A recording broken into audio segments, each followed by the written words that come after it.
Hey everyone, welcome to English 101. My name is Amber Joni. I'll be your professor for this class. I just want to take a quick minute to introduce myself, welcome you to the class, and show you our syllabus as well as give you a little overview of our Canvas page and how that's going to work. So keep watching.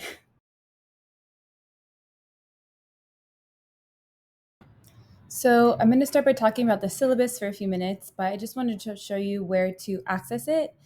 The first module in the Canvas shell is important documents and resources. You could click right there and you could get to the syllabus, or in the sidebar here, you could click on syllabus and it'll lead you to the syllabus. The first thing you'll see is this kind of like cute formatted version that I've put together for you. If you like this, then you're welcome to read through this. You can click through it. It's 4 pages and read it that way. Or if you use a screen reader, or if you just prefer more straightforward formatting, underneath that is just a no frills kind of straightforward version of the syllabus.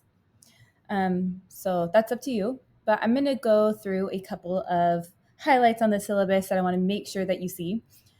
First of all, this first table contains my information, so my name, my email, office, the class information, so the section number, the dates, and the time and location. So this is online, it's asynchronous. We're not doing any Zoom meetings, any weekly meetings, no in-class meetings.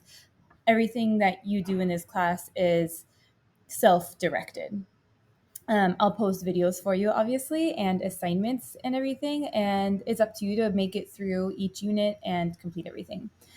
The assignment due days will be Mondays and Thursdays. So every Monday and every Thursday, unless it's a holiday, of course, or unless you're working on something major, you're going to have something due. Here you'll see my office hours. I've got another page for that, so I'll go over those there. And then some important information. The last day to enroll with a permission number, the last day to drop with a full refund, and the last day to drop with no W is September 10th.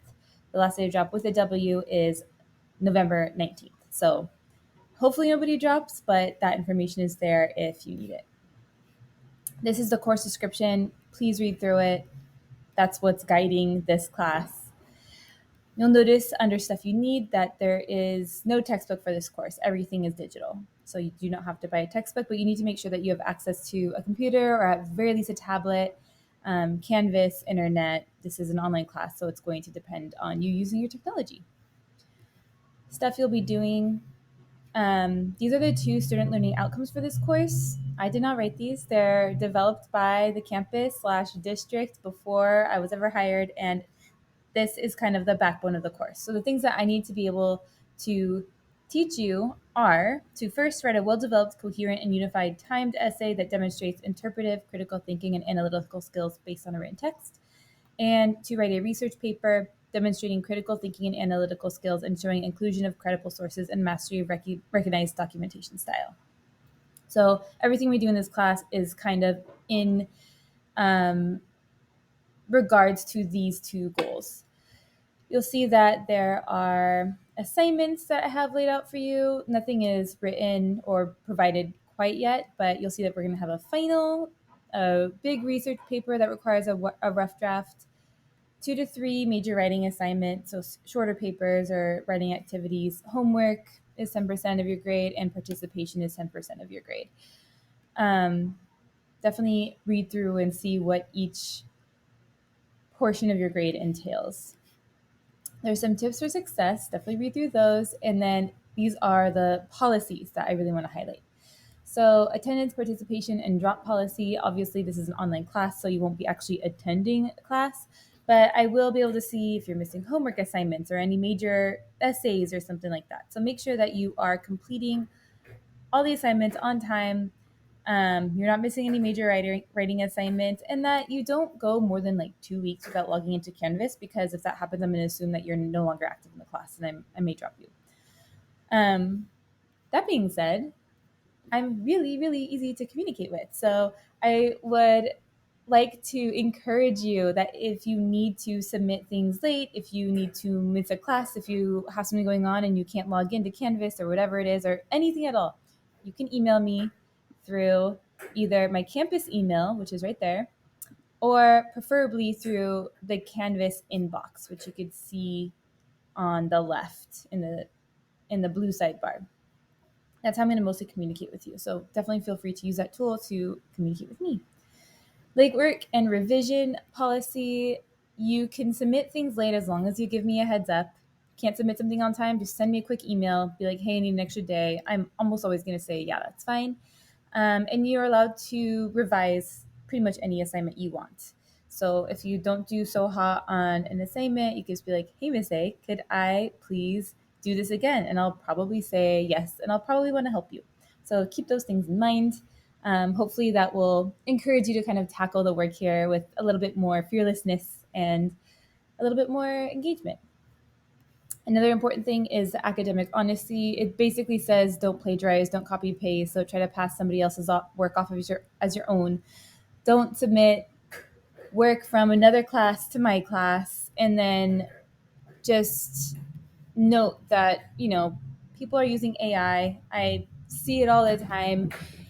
I want to encourage you to use it as a tool, but if you are using it as part of a paper, you need to appropriately quote and cite like any other source. If you are relying on AI to write a paper for you, that is also considered plagiarism. And I could almost always tell, and if not, Turnitin.com has AI detecting software. So definitely use it thoughtfully, and I'll even provide some guided assignments for you if you're curious about how to use AI as a tool for your classes. Lastly, there's the Disability Support Services Accommodation Statement. If you have a disability and you need assistance or accommodations, you can talk to me, but also definitely visit the Disabled Student Programs and Services office or call them, and they'll be able to guide you from there and make sure that you get the accommodations that you need in order to be successful in the class.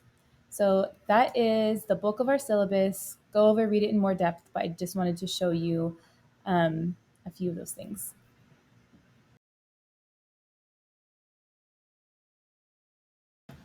Okay, now that I've gone over the syllabus, I'm going to briefly show you the Canvas page and we'll call it a day.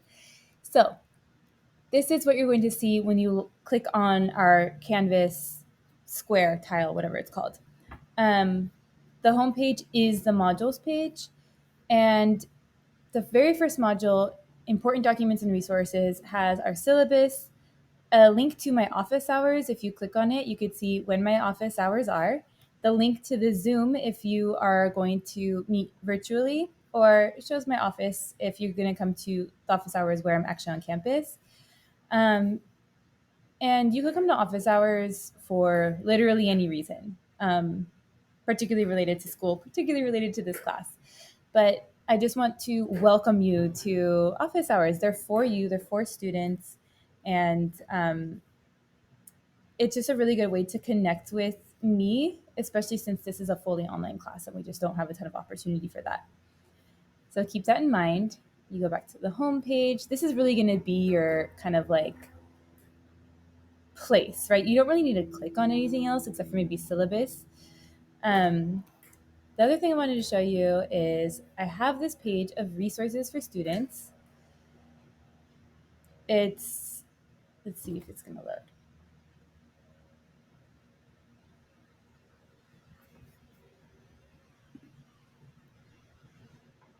I don't think it's actually going to record because it's opening in a new window, but it's a Google Doc full of campus resources or useful academic resources for you. And maybe I'll make another video about that, but definitely give it a click. And I'm not quite done with it. It's kind of going to be a forever work in progress as I add and revise things. After the important documents and resources, the class just proceeds in logical order. We've got Unit 1, which is an intro unit, Unit 2, which is going to be a foundational unit. That's when we really get into our course theme and our assignments and stuff like that. And I don't have any other units up yet, but I will. And they're just going to walk you through assignments, readings, lessons, and that kind of stuff. And everything is going to proceed in logical order. Once due dates are set, you'll be able to see the due date right under the assignment, as well as in the to-do list area, any assignments coming up. So definitely just take the class unit by unit. I'll publish things as they're completed and as it's time to give them to you. And it should feel pretty logical and straightforward.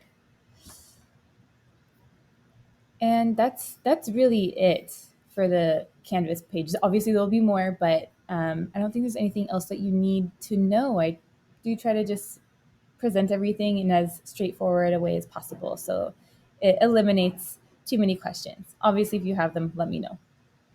And that is it. Thank you for watching, and I'm excited to get the class started.